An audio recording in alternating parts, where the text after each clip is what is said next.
बिस्मिल्लाहिर्रहमानिर्रहीम। अस्सलाम वालेकुम। बीनास किचन में आपको खुश आमदीद। आप लोग कैसे हैं? अल्लाह ताला से दुआ गो हूँ कि अल्लाह ताला आपको खुश खुर्रम और सेहतमंद रखे, आमीन। अगर आपने अभी तक मेरे चैनल को सब्सक्राइब नहीं किया तो मेरे चैनल को सब्सक्राइब कर दें, जज़ाकल्लाह। और मेरी वीडियोस को शेयर करें, लाइक करें। आज मेरे किचन में बन रही है एक मज़ेदार और नहायत आसान रेसिपी के साथ खीर, जो कि बहुत ही मज़े की है। और ये एपिसोड उन बच्चियों के नाम है जिनकी नई नई शादी हुई है और उन्होंने भी मीठे में हाथ नहीं डाला, या जो नई नई कुकिंग सीख रही है।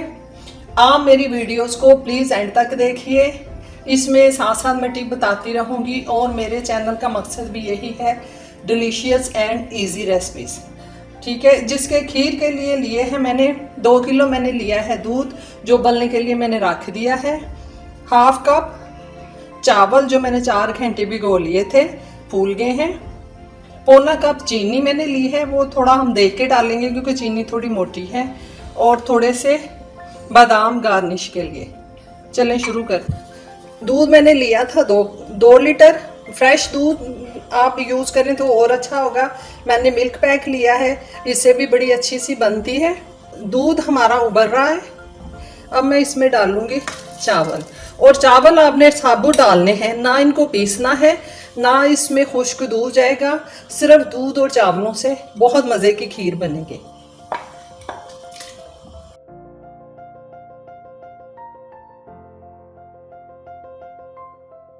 और इसको उबाल आने तक आपने इसके पास खड़े रहना, फिर मैं आपको नेक्स्ट स्टेप बताती हूँ।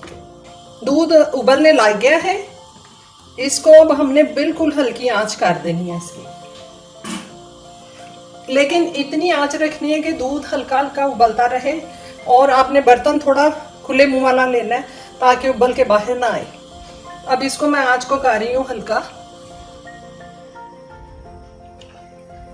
मैंने लो कर दिया। आप देख सकते हैं कि इसमें अभी भी उबाल आ गया है।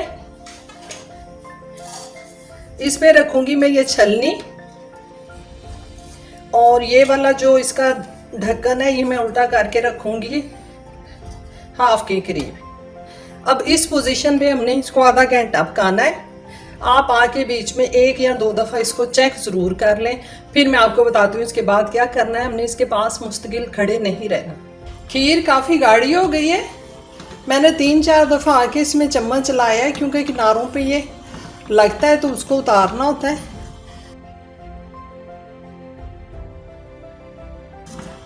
इसको हमने थोड़ा सा और गाढ़ा करना है।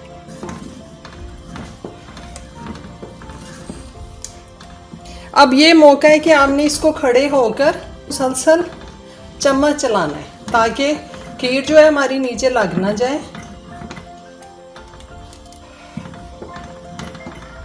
एक और टिप, अगर आपके घर में कोई शुगर का पेशेंट है जैसे मैं हूँ, तो मैं इस वक्त अपने लिए एक प्याली में ये निकाल लूँगी अपने हिसाब से। अब इस मौके पे जाएगी चीनी। चीनी पहले सारी नहीं जाएगी क्योंकि मोटी है, चेक करते हैं। चम्मच आपने मुसलसल चलाना है, किनारों से भी और नीचे भी। चीनी भी अपना थोड़ा सा पानी छोड़ती है। हमने इसको मज़ीद 2-3 मिनट पकाना है। और इसका मीठा चेक कर लेना मैंने।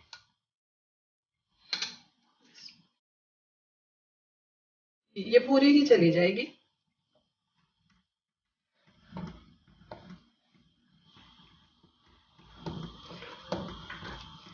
चीनी पिघलती है तो थोड़ा पानी छोड़ती है।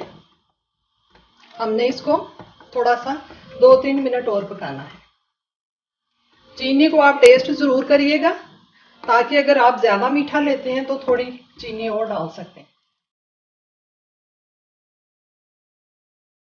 इसको मैंने 3 से 4 मिनट पकाना है। किनारों पे आप देख सकते हैं बुलबुले से आ रहे हैं। इसका मतलब है कि हमारी खीर जो है वो पक गई है। अगर इससे ज़्यादा हम गाढ़ा करेंगे तो वो बहुत हार्ड हो जाएगी। ये देखें, चावल देखें काफ़ी सारे टूट फूट गए हैं। अब आखिरी और अहम स्टेप मैं आपको बताने जा रही हूँ। चूल्हा मैंने कर दिया है ऑफ।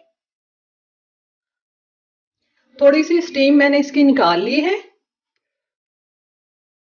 और अगर आपके पास घोटना है तो इस वक्त उसे घोट लें, नहीं तो मदानी से। मैं इसको कर रही हूँ बीटर से।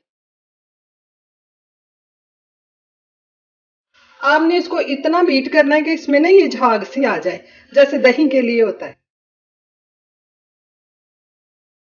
अब ये मेरा कैंडरल वाली है, ये भी रेडी हो गई। देखें हमारी झटपट तैयार हो गई है। गर्मी के मौसम में बहुत ज़्यादा आपको चूल्हे के पास खड़ा नहीं होना पड़ा।